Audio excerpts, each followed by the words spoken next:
శ్రీ మహాగణాధిపతయే నమః.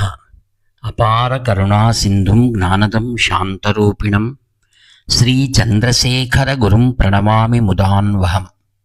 దేవుని స్వరము ప్రథమ భాగము. ప్రవచించిన వారు శ్రీ కాంచి కామకోటి పరమాచార్యులు శ్రీ శ్రీ శ్రీ చంద్రశేఖరేంద్ర సరస్వతి మహాస్వాముల వారు. ప్రస్తుత సద్విషయము కుమారన్. అరుణగిరినాథర్ తన కంధర్ అనుభూతిలో సుబ్రహ్మణ్య స్వామి నుండి పొందిన అద్వైతం అనే అనుగ్రహాన్ని గురించి విశేషంగా ప్రస్తావిస్తాడు. తన తిరుప్పగల్ గీతాలలో ప్రతిదాని చివర పెరుమాళే అని ముగిస్తాడు. సామాన్యంగా పెరుమాళ్ అంటే మహావిష్ణువే. ఎక్కడైనా ఈశ్వరుడి కోవెల, పెరుమాళ్ కోవెల ఉన్నవి అని అన్నప్పుడు పెరుమాళ్ కోవెల ఉన్నది అంటే అది మహావిష్ణువుదే. సంపూర్ణమైన శివశక్తుల తేజస్సు అయిన సుబ్రహ్మణ్యుడిని ప్రతి గీతం చివరలో పెరుమాళ్ళు అని అనటం ఎంత అందంగా ఉందో. తమిళనాడులో ఆయన గురించి మహావిష్ణువుతో అనుబంధంగా చాలా చెబుతారు. మురుగన్ నే మరుగన్ అని కూడా అంటారు. ఎందుకు? మహావిష్ణువు పరాత్పరికి అన్నయ్య కావటం వల్ల. సుబ్రహ్మణ్యుడు ఆయనకు మరుగన్ అంటే మేనల్లుడు. మాల్ మరుగన్ అని కూడా అంటాము. మాల్ మరుగన్ అంటే తమిళంలో సాధారణంగా అల్లుడు అని అర్థము. మరుమగ పిళ్ళై అని అంటారు. వల్లీ దేవసేనలు పూర్వం మహావిష్ణువు కూతుళ్ళు. ఈ విధంగా మహావిష్ణువు మురుగన్కు మేనమామ కూడా, మామగారు కూడా. అరుణగిరినాథర్ మరుగోనే అని కూడా అంటారు. కానీ ఉత్తరాదిలో సుబ్రహ్మణ్యునికి మామగారు ఉండే అవకాశం లేదు. ఆయన నిత్యం బ్రహ్మచారి దేవుడే. కొన్ని చోట్ల సుబ్రహ్మణ్యుని ఆలయాల్లో స్త్రీలకు ప్రవేశమే ఉండదు. అంత కఠినంగా నియమం ఉంటుంది. పైగా ఆయనకు ఉత్తరాదిలో సుబ్రహ్మణ్య అనే పేరు ప్రసిద్ధం కాదు. అక్కడ కార్తికేయ అని అంటారు. పరమేశ్వరుని కనుల్లో నుండి 6 జ్యోతులు వెలువడ్డాయి. శరవణ తటాకం అనే దానిలోకి వెళ్ళి అవి నిలిచి అక్కడ 6 మురుగన్, 6 ముఖాల దేవుడు రూపాన్ని దాల్చాయి. కార్తీక మాసంలో కార్తీక దేవతలు అనగా కృత్తికలు వచ్చి అతడిని ఎత్తుకొని పాలు తాగించారు. వారు ఆకాశంలో 6 తారల కూటమిగా కనిపించే కార్తీక నక్షత్ర దేవతలు. కార్తీక దేవతలు పాలు పట్టి పెంచారు కనుక అతడికి కార్తికేయ అని పేరు వచ్చింది.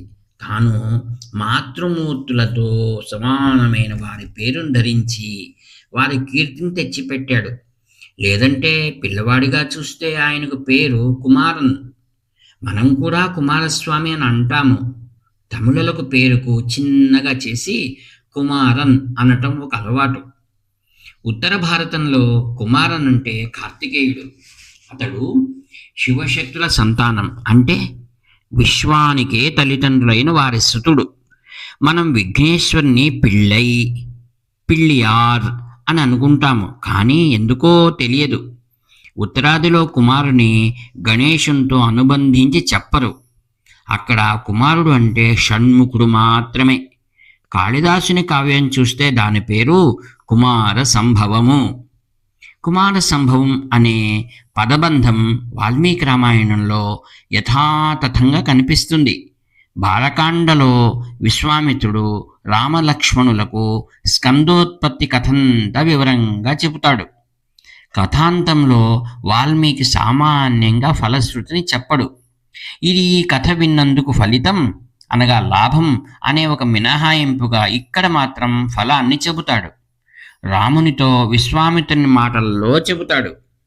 కుమార సంభవ కథ అంతా చెప్పాను. ఇది నీకు సంపదలను, పుణ్యాన్ని ఇస్తుంది నాయనా. కాకుత్సా, ఈ లోకంలో ఎవరైనా కార్తికేయునికి భక్తిగా ఉంటే అదే 10,000. అతడికి దీర్ఘజీవనం, పుత్ర పౌత్ర లాభం, సర్వ సౌభాగ్యాలు కలుగుతాయి. అంతమున అతడు స్కందలోకానికి చేరి అక్కడ శాశ్వతంగా ఉండిపోగలడు అని చెబుతాడు. బాలకాండ 37 సర్గ 32 శ్లోకాలు.